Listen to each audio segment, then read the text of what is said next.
today. Actually, I'm both nervous and excited about this. We have several people here who will be able to have a chance to speak. But first, we'll begin with Dr. Damsker. And when I begin with Dr. Damsker, I want to say that I wasn't expecting this, but it goes to show what a universal issue this is. Yesterday, the Surgeon General office issued a warning that the dangers of screen time for young people and linking it to excessive screen time to sleep issues, anxiety, depression, alcohol use, and other harms. And they call for children to go outside and live real lives, and for parents to start monitoring school time, and specifically that schools should limit screen time during class, and doctors should ask about it during physicals. So, turning that to our resident doctor. Thank you, Commissioner. So I've done a lot of public health work in my career, usually with communicable disease, by tracking various kinds of data that can tell us how our communities are doing. Now, while it's not a bacteria or a virus, the contagiousness of social media and cell phone use is certainly is an epidemic. Over the last 15 years, depression, self-harm, suicidal ideation amongst teenagers have all increased dramatically. And it didn't just come randomly from nowhere, right? During that same period, smartphones have become ubiquitous among teenagers. Today, the average adolescent spends between 5 and 8 hours a day on screen time not related to school. Current studies show, as you mentioned, that this is leading to poor sleep, reduced attention spans, and higher rates of anxiety and depression. Now, you don't have to be a public health professional to know that these social media platforms are using the same variable reinforcement techniques used in gambling, targeting brains that are still developing and that are still they're more susceptible to addiction. Basically, they're 100% intentionally designed to be very difficult to put down. Honestly, many adults have the same problem now too. Most concerning to me are the things that our children are trading away from this addiction. A good night's sleep, physical activity, face-to-face connections, and the ability to have unstructured time. It's very scary. Now, I don't think anybody sitting in this room, or frankly, anybody sitting in any room anywhere, thinks this isn't a major problem, other than maybe in a boardroom of the social media app companies. But just like tobacco, lead, seatbelts, we need to deal with this on multiple fronts. Not one single intervention by itself is going to be enough to move the needle on this problem. We need evidence-based phone policies in schools. We need age-appropriate, new design standards enforced on these social media platforms. And we need to support families with practical guidance, without blaming them, but give them real tools to manage the real-time use of their devices at home by their kids. So I think we can all see something majorly wrong, and it's time to act now. Thank you. And so I would like to now introduce, we have three people actually with us today. Lee Rush from Bucks Unplugged, and Keely Rosenthal from our Behavioral Health Department. But we also have Kirsten McGowan. Kirsten, I wrote it in big letters up here too. Kirsten from Bucks Unplugged. I served on a panel once with Kirsten. She knows it all and it's just amazing to listen to you. We're grateful to have you here today. Hi everyone, thank you so much for the opportunity to be here. Kirsten McGowan, I'm a Bucks County resident and grew up here, and I'm a mom of two and a parent advocate on this issue. The national crisis is also playing out here in Bucks County, in our schools, our neighborhoods, and our homes. This year, for the first time, we have the data to prove it. The 2025 Pennsylvania Youth Survey, PAYS, was administered to over 20,500 Bucks County students in 6th, 8th, 10th, and 12th grades. All 13 school districts, 1 technical high school, and 1 charter school participated. This is our community's own data, and we cannot ignore it. For the first time this year, PAYS asked students directly about screen time, and we need to pay attention. 92.8% of Bucks County students have an internet-capable phone. 81.8% have their own social media account. 23% spend 4 or more hours per school day on social media alone, and 35.2% spend 4 or more hours on non-school screen every day. One of the most striking student responses is the number of youth that are telling us that they rarely have to follow rules about their screen time at home. Only 31.5% of students said their parents often or always require them to follow rules about screen time.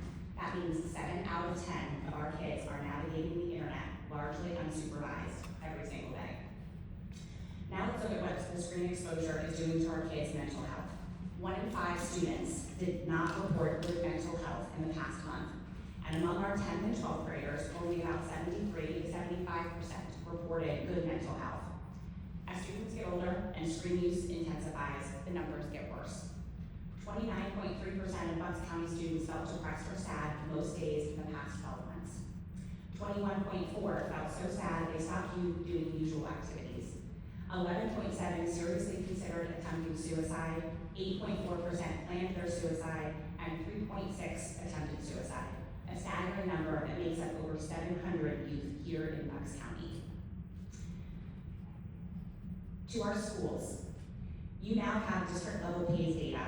Use it. Every district in Bucks County participated this year. That is remarkable, and it means you have a roadmap. The data tells you exactly where your students are struggling and what protective factors need strengthening. I am asking you specifically, implement clear, enforced, phone-free school day policies. The research is consistent. Schools that do this see better focus, less bullying, and stronger peer relationships. Your students are spending 4 or more hours on social media on school days. It's not all happening at home.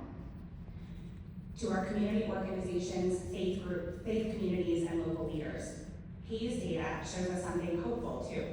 61.2% of Bucks County students participate in pro-social activities 2 or more times a week. Sports, clubs, faith communities, volunteering. That is higher than the state average. You are doing something right. Keep doing it, expand it, because every hour a young person spends connecting to a trusted adult in the real world is an hour that replaces something that screen time was filling. Even better is for you to establish phone-free zones during this important connection time. Help us normalize conversations about screen time, train your staff, engage your parents. This is a community health issue, and it requires a community response. To our parents and caregivers, I want to be clear, this is not about blame. We are raising children in an environment that no previous generation of parents has ever faced. These platforms were designed by the best engineers in the world to be maximally engaging, and the default settings are not set up to protect our children. But the 2025 PACE data tells us something powerful. Parent attachment remains our strongest protective factor, and the screen time data tells us that only 31.5% of kids have consistent rules around devices at home. The gap is where we can act now. Set a bedtime for the phone. Make the dinner table phone-free. Ask what they're seeing online. Know who they're talking to. You are still the most important person in your child's life. Don't let the algorithm take that place. Bucks County surveyed more than 20,000 of its young people this year. They told us the truth about their lives. They told us about sadness, hopelessness, and fear. They also told us about teachers who praise them, activities they love, and families they turn to. The 2025 PACE data is not just a report, it's a charge. Our students answered the survey. Now is our time to answer them.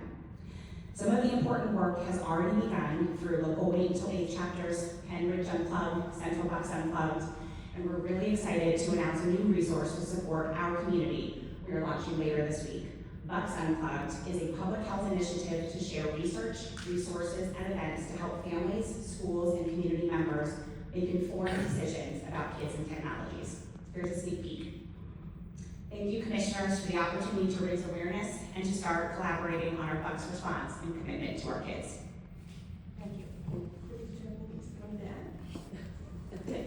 I don't think you'll be able to stay, but we do have a resolution that we're going to hopefully pass during our regular agenda that even though we have no say over schools, we're going to give them kind of a fun incentive to see if they can come into play and get some bell-to-bell policies going. So hopefully you can stay for that part. Any questions? I'm 76-year-old grandparent, but me and my wife are raising a 16-year-old grandson. And everything you said, and Dr. Dancer, that you said, is absolutely right on point. And sometimes I just wonder at night the sleep that they're losing and how long. I mean, even if you try to check by seeing lights on in the room or underneath the covers, on the cell phone, and you don't know what time they get to sleep, and you go in and they go to sleep and they get back on the phone. I mean, it's really difficult, I'm sure, for parents, and in our instance as grandparents, to try to stay on top of this. And again, who are they talking to? A lot of times you don't know. And I know you say set rules and guidelines, but it is really, really difficult.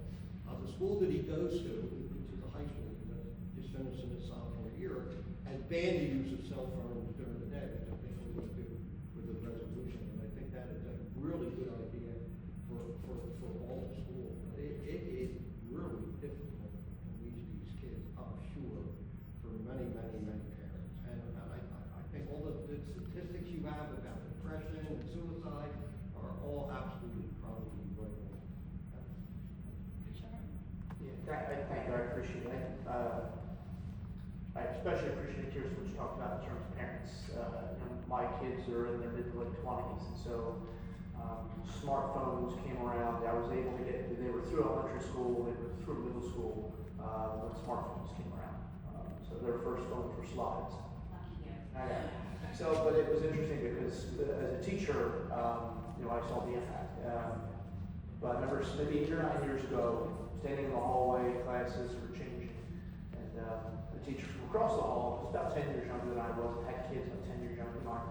She just came across us, making small talk, and she asked me, she said, well, how old were your kids when you gave them their first phones, and what kind of rules did you set in place? And see, we really didn't have any because it was very different.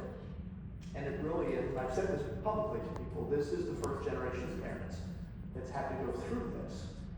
And anybody who's a parent knows that, as much as you don't want to be like your parents, as you're raising your kids, you get to things like, punishments or bedtimes or how to make them eat their vegetables or something, you probably go back to what your parents did for you, and use that as a guide. Or you reach out to people, you think back and ask your mom and parents, hey, well, how did this happen? How did you do it with me or my brother and sister? You can't do that. This is really, this age of parenting is incredibly difficult for a lot of reasons, but especially for this, because there's no reference point, there's no benchmarks. I'll be interested to see what this generation does, maybe my parents. I think a lot of them are recognizing the impact of these phones, so it'll be interesting what kind of parents they are. But I appreciate you being here, appreciate what you're doing, and Dr. Dexter especially appreciate you making this clear, making it public. I'm glad that we're going to be able to do something to start amplifying it here.